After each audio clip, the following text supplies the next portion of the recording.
temperatures will certainly be cooler out there. And Wes, one thing that we look at is when we look at the temperatures down cool like they are tonight. It reminds you it is football time, and we're ready for a 2-minute warning. 2-minute warning, the Pizza Hut 2-minute warning.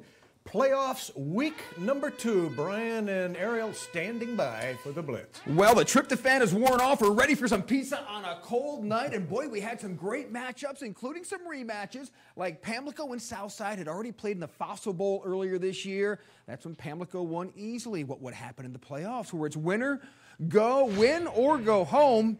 Well, for Pamlico, they came walking out and, wait a minute, guys, did you forget somebody? Oh, yeah, let's get the rest of the team to come along with them.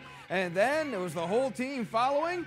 Lamont Murray, the super senior, going to take it all the way in for the touchdown. But hold on now, Southside wasn't just going to go away here, as Hundley Stallings going to take it in for Southside. And they're sticking around early. But then, Pamlico, well, they would start to pull away as the crowd all huddled together. They would watch George Jones, the country music star, comes through with a pick six, and Pamlico gets the 55-6 win. So they keep on rolling into playoffs. They're going to have a home game next. Who will they play? Well, if you check out the scoreboard, it's going to be the Gates County Red Barons who are going to fly back into Bayboro. They picked up the 42-18 win. Washington County season comes to an end at top-ranked Northampton. Next up for the Jaguars is going to be Rosewood, who survived North Edgecomb 35-34. And we had some wild games tonight to show you, including some upsets. It's all coming up on the Blitz. Ariel Epstein's going to join me in a few minutes, but first, let's go into the zebra zones to see what those guys have to say. Let's have some fun, guys. Hi, guys. Get in here. Let's have some fun.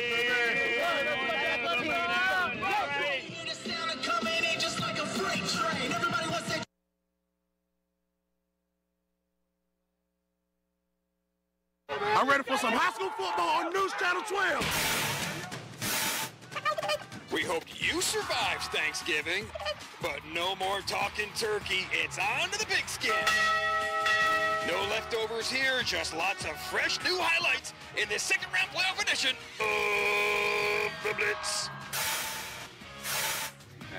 Southside and Pamlico tangled for the second time this season. The Seahawks looking for redemption from their Fossil Bowl loss. Wallace Rose Hill hosted a Goldsboro team it already beat once this season. I believe in all of you. I love you. Cardiac Kinston looking for another heart-stopping win, this time against Clinton. An undefeated South Central back in action, but a tough opener against Southview. Time to find out who's thankful to still be alive. The Blitz started now!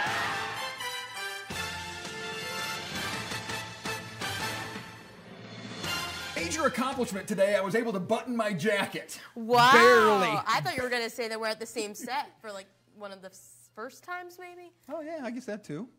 I'm just happy I had a lot of turkey. Did you have a good Thanksgiving? Yeah, I did. I hope everyone else did too. Spent some time with the family? Yeah, I mean, I don't know how you fit into your jacket after Thanksgiving. It is tough. I am sucking in as hard as I can, and it's still, you know, the buttons are kind of pushing right now. You know what got really pushed tonight? A lot of teams, especially #1 seeds, who were in action tonight. Let's start in 4A, where South Central, undefeated on the year, best start in school history. They are part of our Barber Hendrick Honda Blitz Premier matchup as they took on Southview, a team that obviously has great tradition coming out of the Fayetteville area. This one was going back and forth as Southview would score, but hold on, South Central, they were not going to go away. They are going to go deep as Caleb Woodley, he is going to find future ECU Pirate Jeremy Lewis. That's going to lead to the touchdown, and all of a sudden, South Central in the lead, but just Again, barely. slow starts, but they pick things back up. They have those moments this year, but here comes Southview. They're going to air this one out to get down the field as the clock is ticking down. Last play of the game. Watch this. It's a lateral, and then, despite pressure, they're still going to throw it, and they're going to get it on the last play of the game. And Southview goes into Winterville and upsets South Central 33-32. the last play was a little bit astounding, if you will, because the first thing you think, well, we've got him on the ground, and then he's scrambling around, and then we get a chance to get him again, and then he lobs it up in the end zone, and 43 just went up and brought it back down. So it's kind of a whirlwind of excitement, and then 3 seconds later, it's your heart just drops out of you. So it was about as most emotional as you can end the game with. South Central finishes the season at 10-1. Up next, Southview is going to get the winner of the 71st game, which is 71st, and then Middle Creek falls to Pine Forest and Scotland. 7-6? 7-6? That's a baseball score. Doesn't matter. Win by one, move on, right? Yeah, I guess so. Doesn't matter. Meanwhile, in the 3A playoffs, top seed Havelock back at Ram Stadium and Wilbur Sasser Field to take on a Franklinton team that has been an interesting team. They look good coming off the bus. They're big, but, you know, running out with Havelock, they got fired up. They had the American flag going, and then very first drive. Havelock has no fear. 4th and 1 on their own 30. They just give it to Anthony Harris, who I think he got the one. And he got plenty more. That's going to set up Cameron Hutchinson down in the 20, and Cam with a bunch of blockers in front, and whoop, slides by for his first touchdown of the night. And how about the OGs? Pharaoh Cooper, Kendall Vickers, Darrell Scott, wow, all the guys who have won state championships before, and they'd like to see Drew Dodder and company pick off another one this year. I always tell you we need more Drew Dodder highlights. Well, he has the pick, can't get it all the way back, but that's going to set up Anthony Harris to the future UNC Tar Heel, Welton Spotsville, who backs it on in. Just like that, Havelock in front, and boy, they were bringing the hammer. Now, they did have some turnovers that allowed the Franklinton Rams to score, but then Cameron Hutchinson, beep, beep, whoop, he's going to slide in for his second touchdown of the first half. I think I see where this is going. Check out this hit by Cameron Hoover, laying the wood, and then that's going to set up who? Cameron Hutchinson. Third touchdown of the first half. Pharaoh Cooper actually just scored 3 touchdowns a few years ago at South Carolina, so kind of like, you know, some Havelock love right there. Name your score. Havelock does it. They beat Franklinton 64-30 to move on. Next up, who are they going to play? It's going to be Terry Sanford, who shut out Rocky Mount. Remember, Rocky Mount and Havelock were supposed to play and hurricaned out. Well, they won't get that chance to play again because the Bulldogs of Fayetteville will be headed to Ram Stadium. Jacksonville goes on the road, makes a statement, and they do it big time. And they get to host now next week. Rallying to beat Western Alamance, and they do get to host Eastern Alamance because they beat the number 2 seed Southern Nash. So congratulations to Bo Williams and company. Hey, we're just getting started here on the Blitz. We've got a bunch more games to show you, but first, our Superior Metal Structure fans in the stands. We appreciate them sponsoring the fans in the stands this year, and all the fans who are out tonight in the cold, including the OGs from Havelock. Had a great time tonight. The Blitz. We'll be right back. All right, who won state championships here?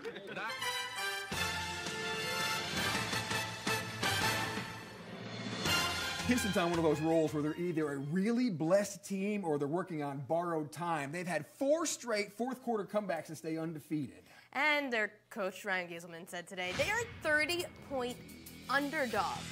I didn't know that there was any kind of line in high school football, but according to Gieselman, they were 30-point underdogs. Somebody needs to check that spread. The game tied at 7 here. Clinton goes ahead.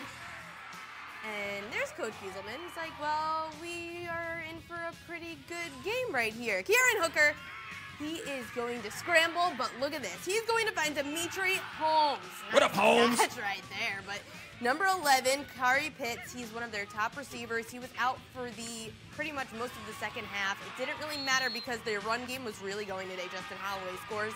The fans loving it. This is the last play of the game. The defense comes through, and that's what Gieselman's been saying all along, is that this defense has really just helped with this team.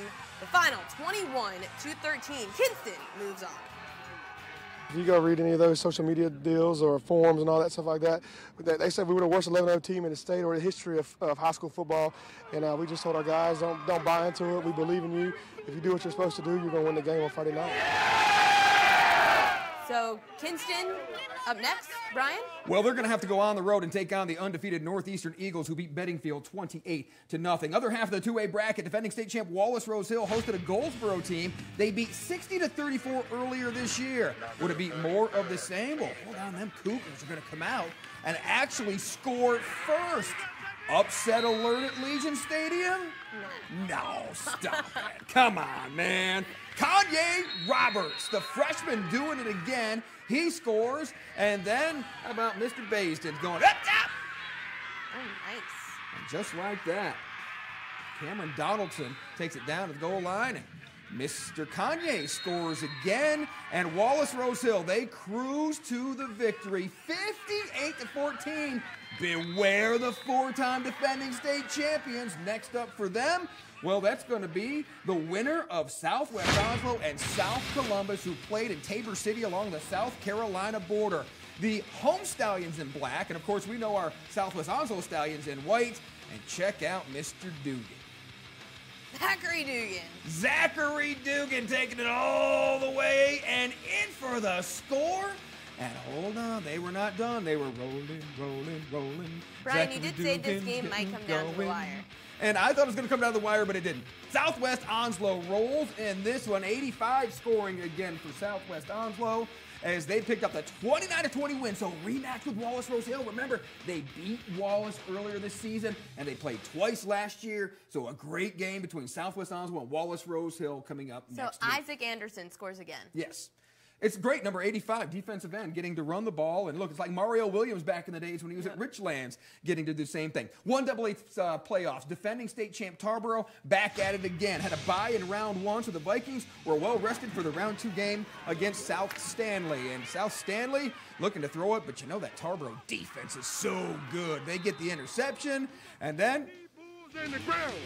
They ain't had no business getting off the bus to start with. Love that guy. They had the business to get off the bus, but then they got the business from Tarboro's D as the Vikings get the win over South Stanley, 62-6.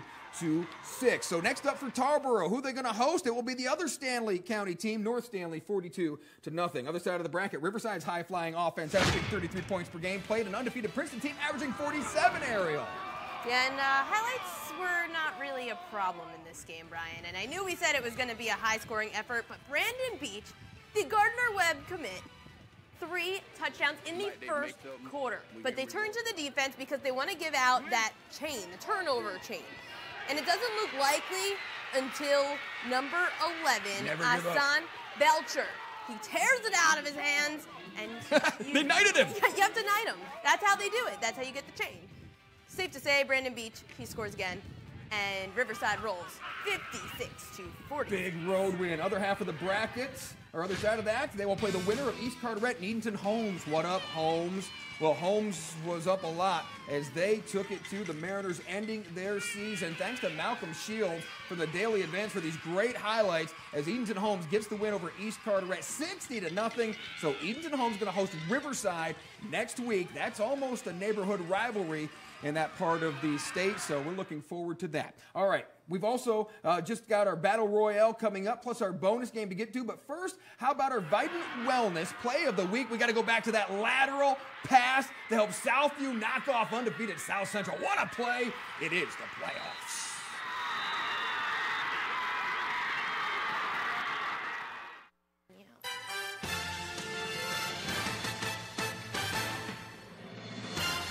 Let's check out the 2AA playoffs. West Craven in action, back home, a 4 seed, which some people thought was a little high, but they were able to play at Clay Jordan Stadium against a Hertford County team, which has been very dangerous this year. Only giving up 16 points per game. Well, Torrance Williams had his Eagles up 22-18 at the half, but first drive of the third quarter, and Hertford County's Tay Zaxby, the beautiful pass to Jordan Moore for the touchdown. Zaxby? Yeah, Zaxby, yeah. Well, they say West Side is the best side, but hold on. Here's West Craven going for the end zone in the lead again, but beautiful interception by Jalen Davis, and that took all the wind out of Mike Twitchell's team's sails, and they went right down and scored, and then scored, and then scored, and it turned into a rout at the end as it would be Hertford County pulling away and ending West Craven's season 48-22. The boys from Ahoskie pretty fired up about it. Athletics is big at Hertford County. It's going to always be big, and it's not about me. It's about this community. It's about these kids who put the work in all week long, all year long, and I'm just excited for the entire community of Hertford County. We're happy to be playing next week. That's big for us. There you go. Happy Thanksgiving. Happy Thanksgiving for the guys from Hertford County. They move on. Next up, they are going to play the winner of Roanoke Rapids and Ledford, and Roanoke Rapids upsets the #1 seed 44-0.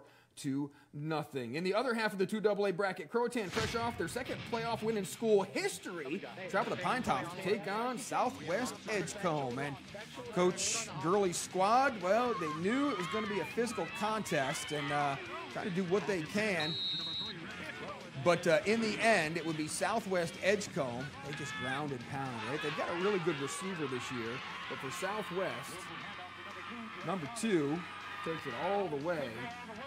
Who is that? Jerome Collins. Jerome Collins. The running back, Southwest Edgecomb gets the win over Croatan, 48-0 to end their season. So next up for Southwest Edgecomb, they are going to play North Davidson, which took out Cummings 62-7. So North Davidson is a winner. In the 3AA playoffs, DH Conley with a last-second miracle comeback last week on the road. This week, it's our bonus game. Sound the alarm! We couldn't find a phone tally anywhere in the state to cover it, so we said, Richard Allsbrook, can you get your cell phone out and get us some video? And Richard Allsbrook always comes through. It's the Blitz way. It's what we do. As Conley would go back and forth with this one, that's CJ 5K, CJ Johnson who scores. They would have the lead, but here comes the home team, Cleveland, with the touchdown pass. And this one with 3 minutes to go, Cleveland would get the game-winning score right here. And Conley, no miracle comeback this time. They fall by the final of 40-35. Let's check out who they'll play next. Will Cleveland County, they will take on Hillside, who took out the #1 seed Northern Knights. #1 seeds falling everywhere tonight. Dudley doubled up New Hanover, and Southeast Guilford 9-3 over Eastern Guilford, but Southeast Guilford gets county bragging rights. So what about we check out CJ 5K's future school?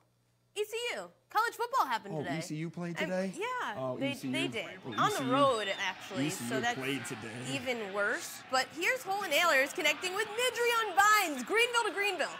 So, guys who have been on the Blitz before, hooking up for 70-something yards, and yeah, wait a minute, what's that score say? Yeah, that says 42-6. And then it gets worse because here comes Hole, and he throws a pick.